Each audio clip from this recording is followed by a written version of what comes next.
comment ça se passe? Qu'est-ce qui se passe dans le cerveau quant aux questions de l'apprentissage? Expliquez-nous ça.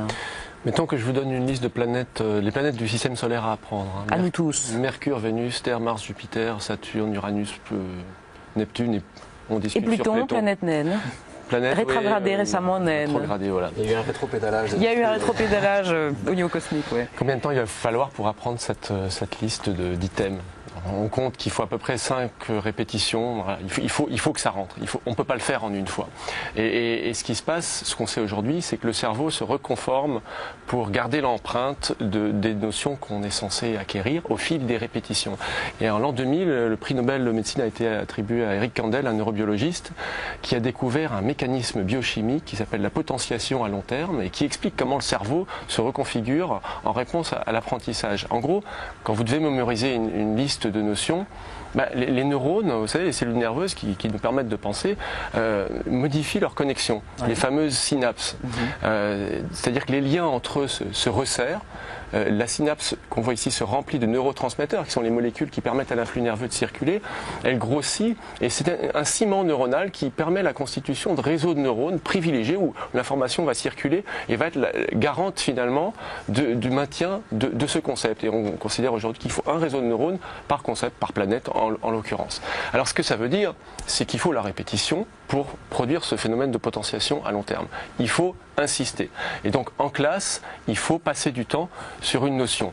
Le problème, c'est qu'on est loin du compte, c'est qu'aujourd'hui, bien souvent, pas toujours, mais bien souvent, un professeur fait un beau cours, limpide, selon le précepte très cartésien qu'il suffit de comprendre pour apprendre.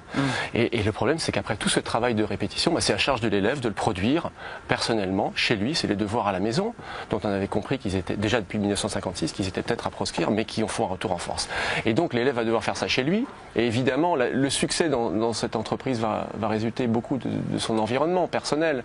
C'est-à-dire que si les parents sont pas là, s'il passe son temps devant sa console de jeu, si les parents parlent pas français, les études PISA, vous savez, qui mesure, qui évalue, encore une fois, désolé, les systèmes d'enseignement des différents pays, montre qu'il va subir en moyenne une perte de 30% dans ses scores d'évaluation des compétences scolaires.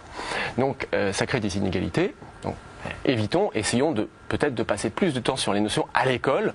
L'apprentissage, c'est à l'école, c'est moins à la maison, peut-être pas du tout à la maison, et ça suppose d'alléger les programmes. Et ça, certaines personnes tirent la sonnette d'alarme depuis longtemps. Alain Lieury, qui travaille sur des programmes de pédagogie dans des académies diverses et variées, a montré par exemple qu'en classe de 6e, on est censé avoir acquis 6000 nouveaux mots. Et quand on fait l'évaluation sur les élèves, on voit qu'ils en ont acquis 2500. Et sur les élèves en difficulté, ça va jusqu'à 1000. Donc le programme semble complètement en disproportion de la réalité cérébrale. Et en 3e, c'est 24 000 nouveaux mots qui sont censés être acquis et c'est 17 000 qui sont acquis réellement. Donc il faudrait peut-être viser des programmes moins pantagruéliques, mais passer le temps de la répétition en classe, à la fois dans un souci égalitaire et dans un souci d'efficacité, pour tenir compte de la plasticité synaptique. Et j'ajouterais, en 1910, il y avait 1300 heures de cours dans l'enseignement primaire. Aujourd'hui, c'est 800. Donc on a diminué de près de 50%. Et qu'est-ce qui se passe? Que font les élèves? Ils passent moins de temps à l'école, donc plus de temps hors de l'école. Et qu'est-ce qu'ils font hors de l'école? En France, on ne sait pas encore trop. Il n'y a pas encore de résultats d'études chiffrées. Mais aux États-unis, je devine. Mais aux États-Unis, vous pensez bien qu'ils se sont posé la question. Oui. Et donc, ce qu'ils ont vu, c'est qu'en fait, les élèves passent presque 2 fois plus de temps devant des écrans. Ça veut dire télévision, console de jeu, ordinateur, que sur les bancs de l'école. Et le premier résultat que ça a, c'est que ça lacère complètement une capacité cognitive essentielle pour l'apprentissage, qui est la capacité d'attention soutenue. L'attention soutenue, c'est les lobes frontaux à l'avant du cerveau qui sont capables d'orienter tout le fonctionnement du cerveau pour dire maintenant il faut passer du temps pour mémoriser ça, maintenant il faut suivre un raisonnement en plusieurs étapes sur plusieurs minutes.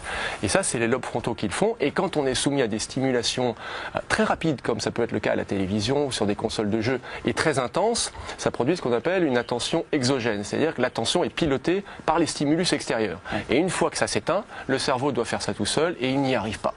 Un chiffre, à 11 ans, 1 heure de télévision quotidienne double le risque de présenter des troubles de l'attention. Pareil pour 2 heures de jeux vidéo.